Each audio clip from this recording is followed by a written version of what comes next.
Hi, இன்றைக்கி நம்ம Chettinad chicken gravy எப்படி பண்ணுறது பார்க்கலாம்.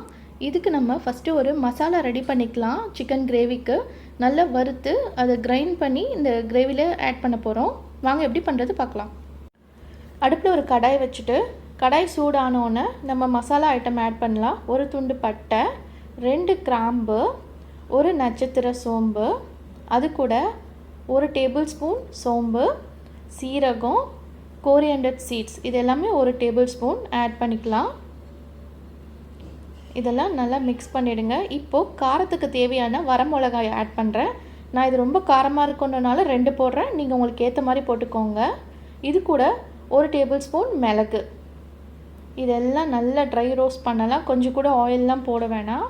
இது கூட இப்போ கடைசியாக நான் தேங்காய் ஆட் பண்ணுறேன். நீங்கள் துருவி போட்டாலும் சரி, இல்லை அப்படியே சின்ன சின்னதாக கட் பண்ணி போட்டாலும் சரி, நம்ம கிரைண்ட் தான் பண்ண போகிறோம். நான் 2லேருந்து 3 டேபிள் ஸ்பூன் வர மாதிரி தேங்காய் போட்டிருக்கேன். இதையும் நல்லா ட்ரை ரோஸ்ட் பண்ணுங்கள். கருகிடாமல் பார்த்துக்கோங்க. சிம்மில் வச்சே பண்ணுங்கள். நல்லா எல்லாமே ட்ரை ரோஸ்ட் ஆகணும்.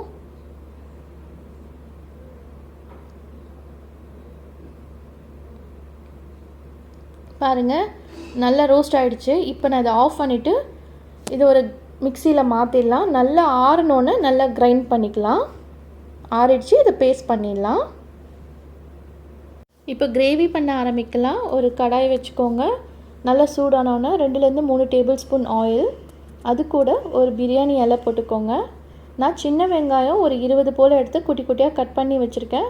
சின்ன வெங்காயம் தான் ரொம்ப டேஸ்ட்டாக இருக்கும். ஸோ அதை இந்த மாதிரி ஆட் பண்ணிவிடுங்க. சின்ன சின்னதாக கட் பண்ணி நல்லா வதக்குங்க. வெங்காயம் நல்லா வதங்கிடுச்சு. அது கூட இஞ்சி பூண்டு பேஸ்ட்டு 1 டேபிள் ஸ்பூன். இப்போ இதையும் சேர்த்து அந்த பச்சை வாசனை போகிற வரைக்கும் நல்லா வதக்கிடுங்க. நல்லா வதங்கிடுச்சு பாருங்கள். இப்போ நம்ம தக்காளி ஆட் பண்ணலாம். நான் ஒரு பெரிய தக்காளி ஆட் பண்ணியிருக்கேன். உங்கள்கிட்ட 2 சின்ன தக்காளி இருந்தால் அதை ஆட் பண்ணுங்கள், இல்லைன்னா ஒன்று பெருசு போதும். இப்போ இது கூட ஒரு பிஞ்ச் மஞ்சள் தூள், தேவையான அளவு உப்பு கொஞ்சமாக போட்டுக்கோங்க.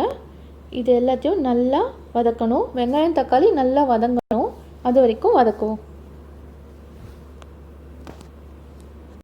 வெங்காயமும் தக்காளியும் இந்த மாதிரி நல்லா வதங்கணும். இப்போ இது கூட நம்ம அரைச்சி வச்ச அந்த மசாலாவை ஆட் பண்ணிடலாம். இந்த மாதிரி நல்லா அரைச்சிக்கோங்க. இப்போ மசாலா ஆட் பண்ணியாச்சு. இதை ஒரு 2 நிமிஷம் அப்படியே நல்லா வதக்குவோம். இந்த ஆயில்லையே வதக்கிட்டு இப்போ நம்ம எடுத்து வச்சுருக்க சிக்கனை ஆட் பண்ணிடலாம். நான் ஒரு 1/2 kg சிக்கன் எடுத்து வச்சுருக்கேன் வாஷ் பண்ணி. அதை இப்போ இந்த மசாலா கூட போட்டுட்டு நல்லா மிக்ஸ் பண்ணிக்கலாம். பாருங்கள், சிக்கன் நல்லா மிக்ஸ் பண்ணியாச்சு. இப்போ இதை நம்ம ஒரு 2 மினிட்ஸ் மூடி போட்டு வேக வைக்கலாம். 2 மினிட்ஸ்க்கு அப்புறம் ஓப்பன் பண்ணி பார்க்கலாம். இப்போ சிக்கனில் இருக்க தண்ணியெலாம் நல்லா வெளியே வந்துச்சு. மசாலாவோட மிக்ஸ் ஆகிருக்கு. இதை நல்லா கிளறி விட்டுட்டு இப்போ இந்த சிக்கன் வேகிறதுக்கு தேவையான அளவு தண்ணியை ஆட் பண்ணிக்கலாம். இன்றைக்கி நம்ம கிரேவி தான் பண்ண போகிறோம். ஸோ இது வேகிறதுக்கு தேவையான அளவு தண்ணி ஆட் பண்ணலாம். நான் 1 கிளாஸ் வாட்டர் ஆட் பண்ணுறேன். உங்களுக்கு கிரேவிக்கு எவ்வளோ தேவையோ அவ்வளோ ஆட் பண்ணிக்கோங்க. ரொம்ப ஊற்றக்கூடாது. ஏன்னா இப்போ சிக்கன்லேருந்தும் தண்ணி வரும். இன்னும் இதுலேயே நல்லா குக் ஆகிடும். இப்போ இதில் கொஞ்சமாக உப்பு ஆட் பண்ணிக்கலாம். ஆல்ரெடி நம்ம வெங்காயம் தக்காளி வதக்கும் போது கொஞ்சம் உப்பு போட்டிருக்கோம். இப்போ இந்த கிரேவிக்கு தேவையான அளவு உப்பு போட்டுக்கலாம். இப்போ நல்லா மிக்ஸ் பண்ணிவிட்டு இந்த சிக்கனை மூடி போட்டு ஒரு 20 மினிட்ஸ் வேக வைக்கலாம். சிக்கன் நல்லா குக் ஆகி அந்த கிரேவி பதம் வரணும். அது வரைக்கும் இது மூடி போட்டு குக் ஆகட்டும். ஒரு 20 மினிட்ஸ் விடுங்க. அப்படியே